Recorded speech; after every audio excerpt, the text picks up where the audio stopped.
name is Thomas Abelman. I'm the Director of Strategy and Innovation at Transport for London. I'm sure most people know what Transport for London is. I don't know if we talk about being the largest transport authority in Europe or the world, but we're certainly up there in the top ones and twos. Most people know we operate the Underground and the buses, the DLR, the tram network, a cable car, licensed taxis, licensed private hire, run a coach station, offer a dial-a-ride service, running an e-scooter trial, a bike hire scheme, a museum, a property company, and I'm sure that someone will afterwards remind me of a couple of modes that I missed. And TfL and indeed its predecessor organisations have a really exemplar track record of innovation. Probably the hero date for transport innovation in London is 1863, 150 years ago last year, with the creation of the world's first underground railway. Though I think the journey started 20 years earlier, actually, in 1843. Can anyone think what the key transport innovation in London in 1843 might be, by any chance? Anyone know that one? So that was the creation of the Thames Tunnel. The first underwater tunnel went on to be part of the East London line of the Underground, now the newly renamed Windrush line of the London Overground. Then you had 1863. 1868, anyone know the London transport innovation of 1868? It's a hard one, this. The world's first traffic signal installed in Parliament Square, the forerunner of the traffic light.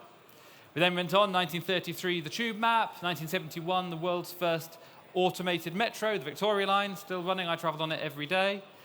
2003, a double bill with the congestion charge and the Oyster card.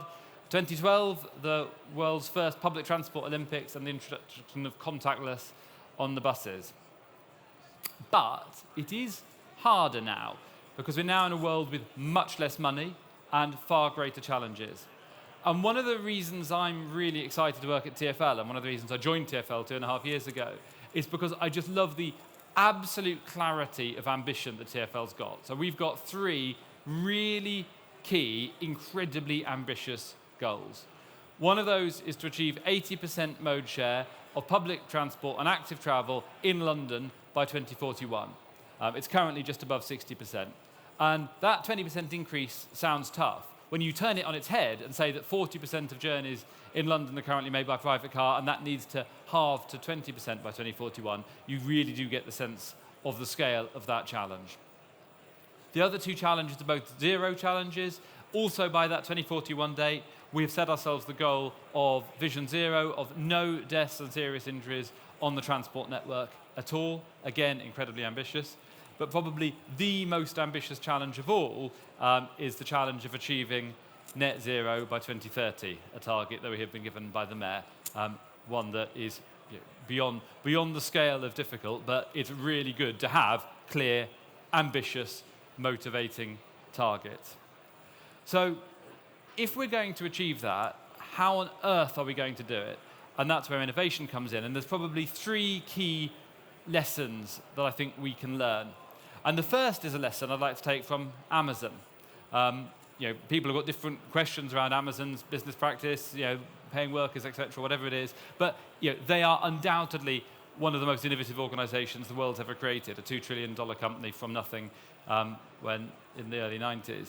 And if you look at the breadth and scope of the different types of innovation they've created, you've got Amazon Prime, which is a retail offer. They're probably the largest single transport organization on earth through their logistics network.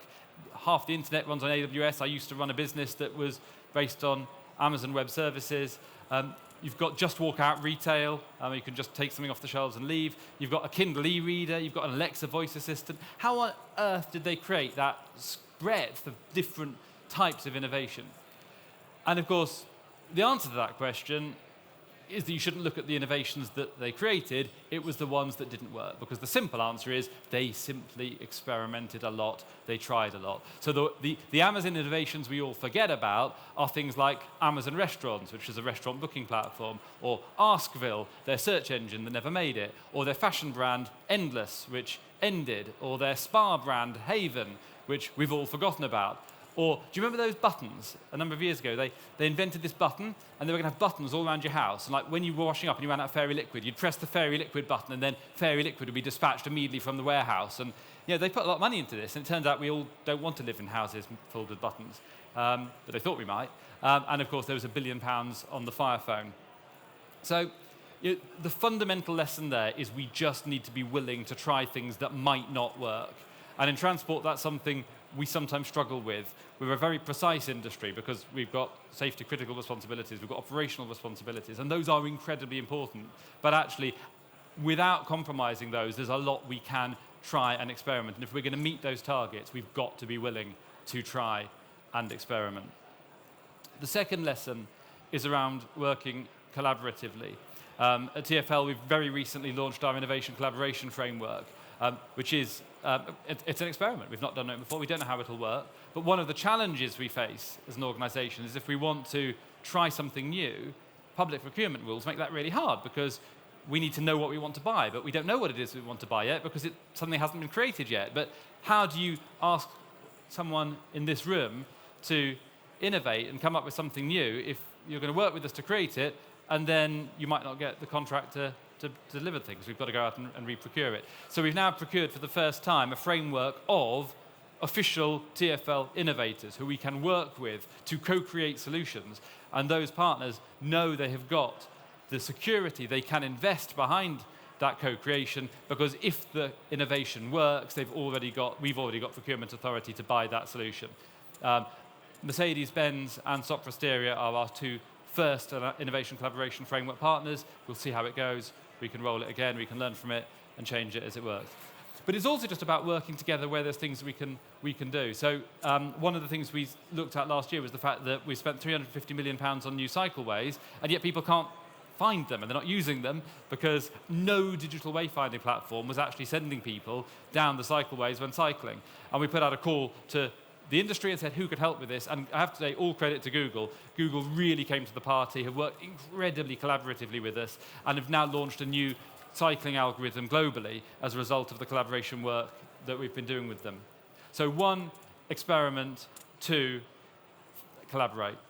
And then the third thing is about focus. We can't try and fix everything at once. So if we're going to achieve those goals, then there's certain things we need to focus on. So I'm now going to share with you some of the very specific problems, statements that we're looking at right now, because there might be people in this room who have got ideas on how to solve them, who've got products that will solve them, or know someone who knows someone who knows someone who can help us solve them. So some of the very specific problem statements we're looking at the moment, first of all, in the space of Vision Zero, eliminating transport deaths or serious injuries by 2041.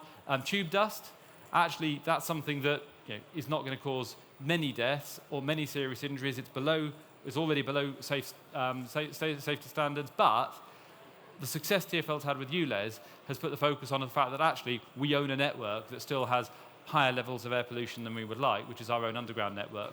Really hard one to fix, constrained environment, brake dust constantly being created. How can we fix the issue of tube dust? Another one is tube noise, which is a really off-putting for people travelling. It's a real issue for people with neurodivergences who find the sound of wheel on rail in a confined environment very challenging. It's one that we've tried various conventional solutions. Are there unconventional solutions that we can be adopting to try to fix that problem? The third one is escalator entrapment. It's a very, very rare occurrence. You have a 0.0004 per million trips chance of encountering an escalator entrapment incident. But if we're eliminating serious injuries, when it does happen, it's serious. And it's one that, again, we haven't fixed. You could say, well, why are we focusing on escalator entrapment when we've got the entire road network? Well, actually, the reason is, while we haven't yet eliminated deaths and serious injuries on the road network, we know what the toolkit looks like. It's redesigning junctions, 20-mile-an-hour zones. There's a lot of work we're already doing, actually with Mercedes, our ICF partner I mentioned earlier, in terms of generating vehicles as sensor data to help us understand where the hotspots are. Escalator entrapment, haven't solved. Who can help us solve it? Net zero, lots we can do. We're electrifying the bus network. We've got the largest electric bus fleet in Europe. We're looking at our power supply for the underground. One of the real challenges we simply do not know how to solve is how on earth do you heat a building the size of a train depot without using a bloody massive gas boiler. A lot of our depots were built in the 1930s. If we're going to achieve operational net zero, we've got to solve that problem. We don't know how to.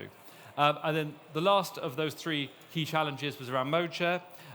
So first one is actually, when I say 80% of people using public transport and active travel, I mean paying to use public transport and active travel. We believe we have a growing problem since the pandemic of fare evasion. We really welcome our customers, but we have this preference they pay while they're traveling. So we've already got a bunch of experiments taking place on different ways we can tackle that problem, but we're very much open to new ideas as well.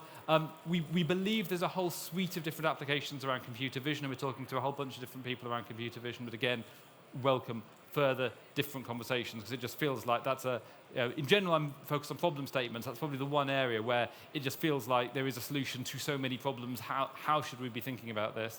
And another one is around track inspection, where at the moment we have a very confined environment, a really labour-intensive process that actually doesn't generate massively good results, and the results, therefore, in delays to our customers, which prevents them using the underground when it's not available to them. So those are the key problem statements we're looking at literally right now. Therefore, please do come and talk to me if you've got any thoughts. Oh, I've got too many colleagues and customers who would not be happy. I will also mention pigeons. If anyone knows how to deal with pigeons, do let me know. My friend Phil in Putney, if I told him I was doing this speech and said, what are the key transport issues facing London, he would undoubtedly say, fix the pigeons in the roof at Putney Bridge Station, so I'll mention pigeons as well. So if you've got any solutions to how we achieve those three key objectives, come and talk to me today. I'll be here all day.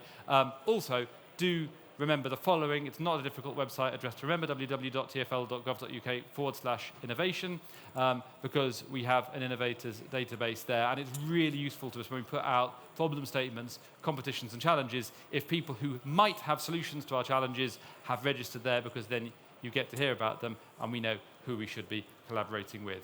It is really challenging. We do have less money than ever before, and we do have bigger challenges than ever before. But equally, when you come to an event like this and see the scale of the resource base available to us to solve it and the brain power available to solve it, one can still feel optimistic. So thank you very much for giving me the time to talk to you this morning.